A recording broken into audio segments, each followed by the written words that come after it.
Hello friends, I am Komal Thakur and welcome to our channel the gainers.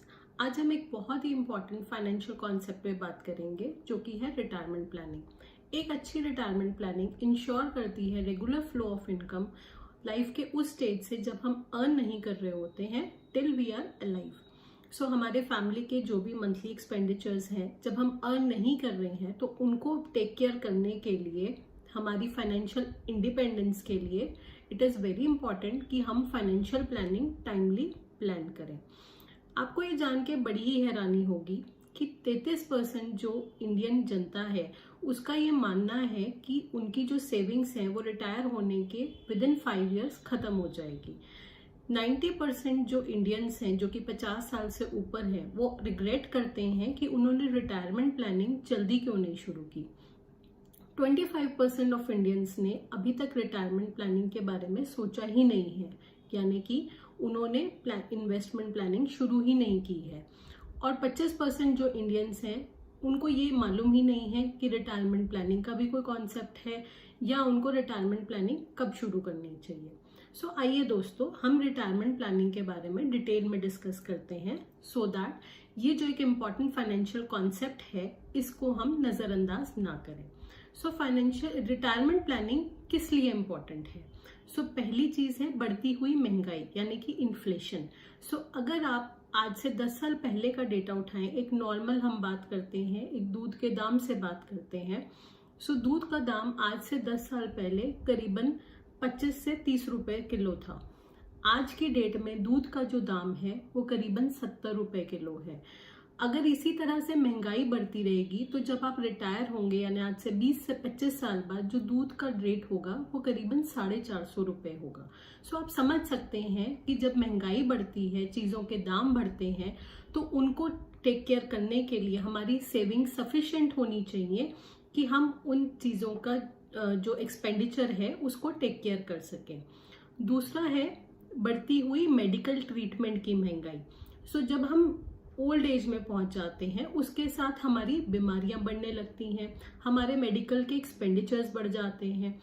सो आप medical की अगर history उठा के देखेंगे, सो मेडिकल की जो पिछले 5 साल में मेडिकल ट्रीटमेंट के जो खर्चे हैं वो ऑलमोस्ट डबल हो चुके हैं।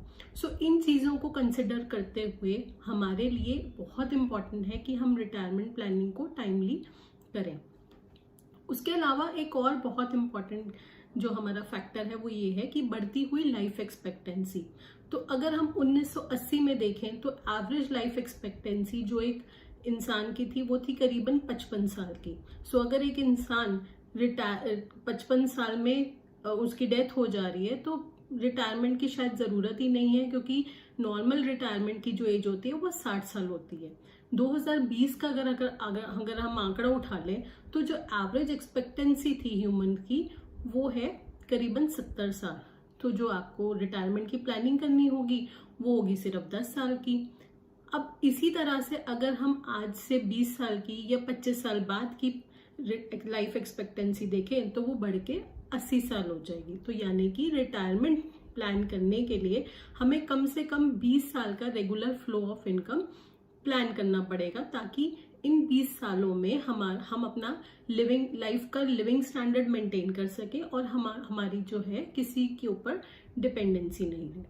लेकिन जब हम बात करते हैं रिटायरमेंट के लिए तो होता क्या है, हमारे दिमाग में आता है कि अभी तो बहुत जल्दी है रिटायरमेंट के लिए, अभी तो मेरे पास और बहुत सारे एक्सपेंडिचर्स हैं, बच्चों की एजुकेशन है, गाड़ी खरीदनी है, घर बनाना है।